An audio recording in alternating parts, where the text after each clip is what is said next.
how does taking an omnichannel approach improve the commercialization of everything that you guys are doing? A few years ago, managing different commerce channels probably meant managing a bricks and mortar store, a website, and an app.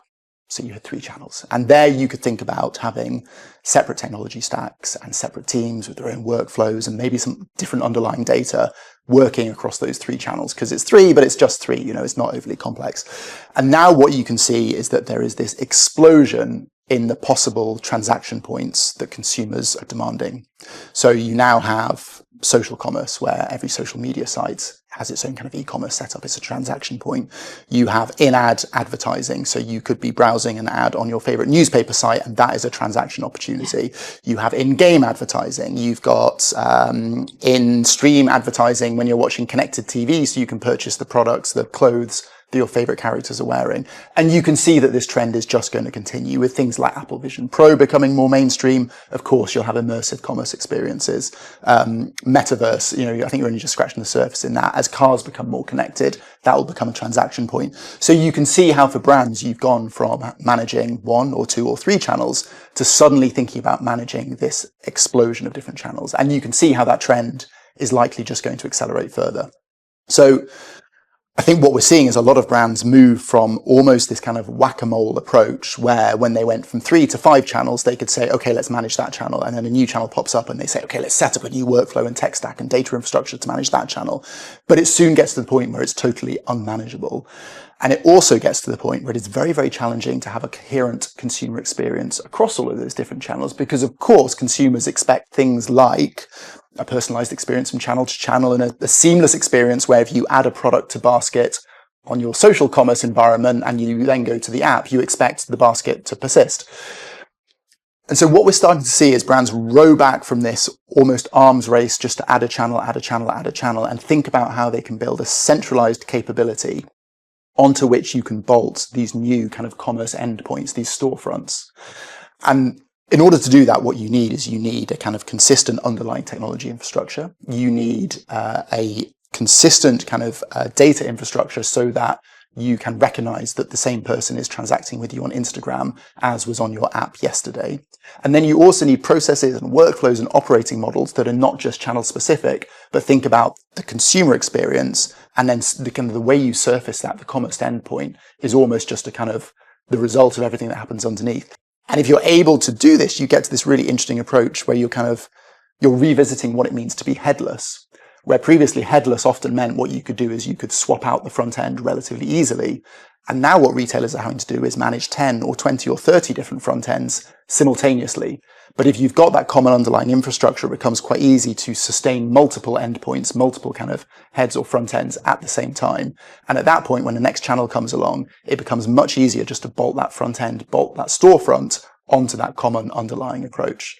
Omnichannel in pharma, and I'll use the pharma example. I think it's very different from when you go to a retail, a consumer goods product, where the consumer is the person who makes the choice for the product, who pays for the product, and then takes it home and generally uses it. In the pharmaceutical business, the person who makes the decision to use the product is a healthcare practitioner. And the way that you want to reach out to them, as opposed to the way you want to reach out to the patient, is very different. And on top of that process, you've got a couple of other stakeholders in there. You've got people who are making the medicines available either at a national or a regional level. So in the UK, that's talking to people like NICE and to the hospitals to make sure that the product is approved and ready and available. And then you've got the whole distribution network and how the product gets out there. So omnichannel in life sciences, like a lot of other industries, it's quite complex. And what pharma has done is they've built out quite siloed tools and approaches to get to each of those. They're talking about e-commerce platforms like commerce tools for their distribution network to get their drugs out into the marketplace. They're talking about medical education websites and platforms for their healthcare practitioners and similar tools for their patients. But a lot of these are disjointed and not connected up. So omnichannel, at least in theory, is about a joined up journey for their patients or for the healthcare practitioners. But the reality is those journeys are not joined up yet. So for me, the challenge for pharma is how are we going to build that joined up journey? Life sciences companies are looking for content that they can break down into pieces, which we call modules, modular content, and distribute it through multiple different channels, somehow without losing the medical, legal, or regulatory, which we call MLR, approval of that content.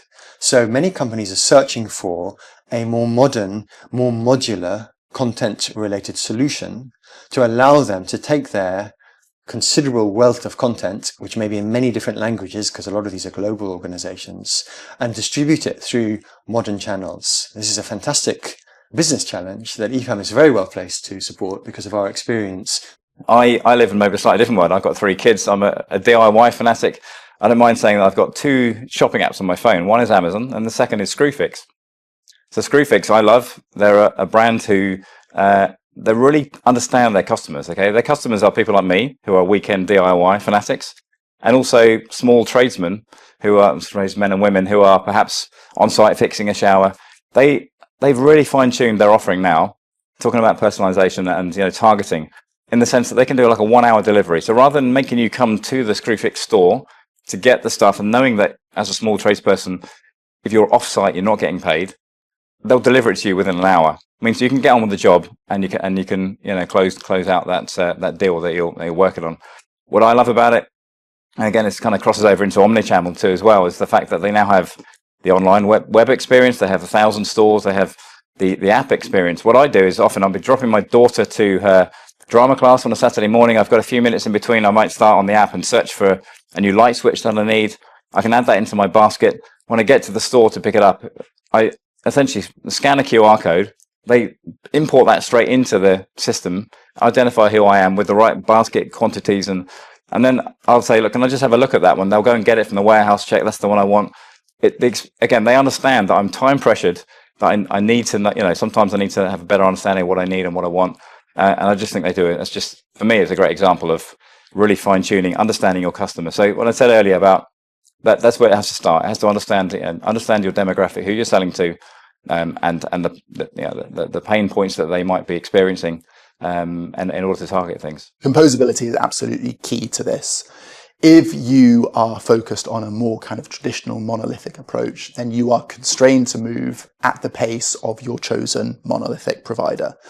And sometimes these guys can move very, very quickly. They've got deep pockets, but there will be other areas where you will see smaller organizations, smaller technology providers be much more nimble, be able to utilize the newest technology trend in a more effective way. And if it's very difficult to stitch that new provider onto your monolith, then there's a risk of being left behind. I do think now the distinction between composable and kind of monolithic is slightly more blurred. You are seeing much more kind of API first approaches throughout the kind of technology landscape.